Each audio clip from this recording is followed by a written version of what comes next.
समझे। Tool kit का मतलब केवल गाड़ी का टूल किट समझते, ये टूल किट क्या क्या समझेंगे आम नेता, बताइए। इसके लिए भी मैं कांग्रेस पार्टी को धन्यवाद दूंगा। शायद कांग्रेस पार्टी, कांग्रेस प्रदेश में, छत्तीसगढ़ में यदि एफआईआर नहीं करती तो इस टूल किट की चर्चा जन सामान्य तक पहुंच ही नहीं पाती। आज छत्तीसगढ़ के हर युवा को, हर व्यक्ति को ये मालूम है कि सोशल मीडिया में कांग्रेस पार्टी अपने प्रचार को, अपनी रणनीति को कैसे आगे करती है। उस दस्तावेज का नाम टूल किट दिया गया है। उस टूल किट में कांग्रेस पार्टी ने अपने समर्थकों और अपने कार्यकर्ताओं को अलग अलग बिंदुओं पर सलाह दी थी कि कैसे कोरोना काल में प्रधानमंत्री नरेंद्र मोदी जी को बदनाम करना है, कैसे कोरोना वायरस को भारतीय वेरिएंट के रूप में देश में और अंतर्राष्ट्रीय जगत में प्रचारित करना है, कैसे जलती हुई चिताओं को बार बार जानबूझकर सोशल मीडिया में डालकर। टूल किट में क्या है नहीं पूछा, टूल किट क्या है पूछा। टूल किट मैंने बताया, राजनीतिक पार्टी कांग्रेस पार्टी कोरोना के दौर में अपने सोशल मीडिया अकाउंट के माध्यम से कैसे सत्ताधारी पार्टी के खिलाफ एक दुष्प्रचार और षड्यंत्र के तहत आगे बढ़ रही है। टूल किट वो गुप्त दस्तावेज होता है जिसमें पार्टी की रणनीतियां स्पष्ट रूप से लिखी होती हैं। ये किसी भी पार्टी का एक आंतरिक दस्तावेज होता है। अच्छी बात यह है कि कांग्रेस का ये चेहरा देश के सामने आया और लोगों को इस आपदा भरे अवसर में भी कांग्रेस की ऐसी उछले स्तर की राजनीति को देखने और समझने का मौका मिला।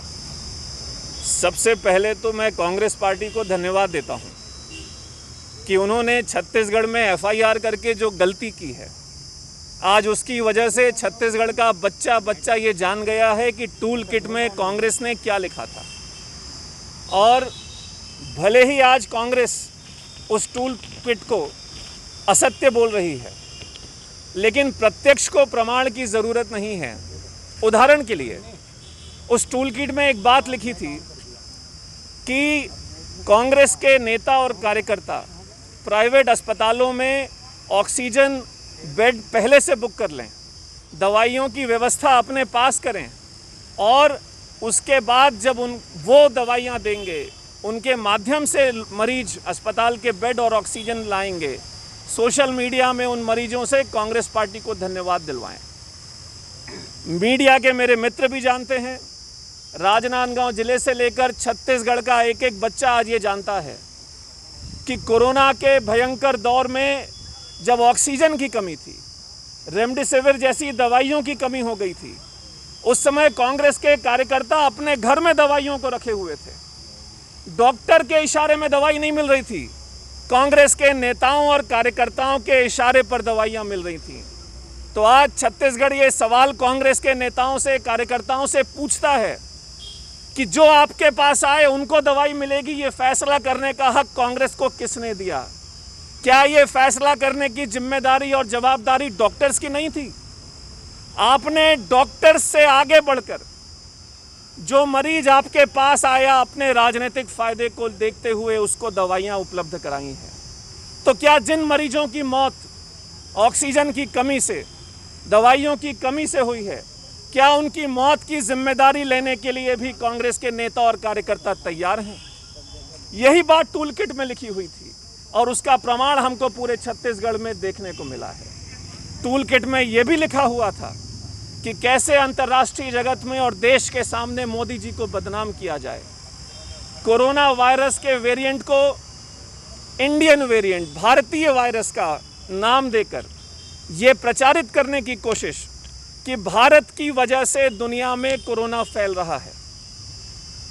जलती हुई चिताओं को बार बार अधिक से अधिक संख्या में दिखाकर एक नकारात्मक माहौल पैदा करने की एक षड्यंत्र भरी राजनीतिक साजिश, जिसका खुलासा ये टूल किट के माध्यम से हुआ है। और जब उस टूल किट को जनता के सामने रखने का काम किया जाता है तो हमेशा की तरह फिर से एफआईआर का दौर शुरू होता है। लेकिन एफआईआर से न भारतीय जनता पार्टी के कार्यकर्ता पहले डरे थे और न आज डरे हैं, न आने वाले 2.5 साल में डरेंगे। कांग्रेस की उल्टी गिनती शुरू हो गई है। 2.5 साल उनके हो चुके हैं और आज कांग्रेस की सरकार प्रदेश के अपने हर वादे पर फेल है, अपने हर मोर्चे पर विफल रही है। और इसलिए कांग्रेस के नेता प्रदेश के मुख्यमंत्री भूपेश बघेल घबराहट में, तिलमिलाहट में एफआईआर करके सत्य की आवाज को दबाने का काम कर रहे हैं।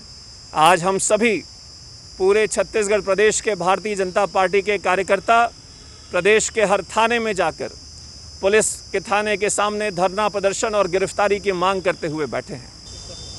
जैसे कि रायपुर में टूल किट, कांग्रेस गवर्नमेंट के द्वारा टूल किट के लिए एफआईआर किया गया है, उसमें रायपुर में डॉक्टर रमन सिंह जी के द्वारा अगर अरेस्टिंग दी जा रही है तो प्रदेश में अलग अलग जगहों पे सभी कार्यकर्ता अपनी गिरफ्तारी देने आए हैं। वैसे ही राजनांदगांव में भी कोतवाली थाने में 5-6 कार्यकर्ता अपनी गिरफ्तारी देने आए हैं।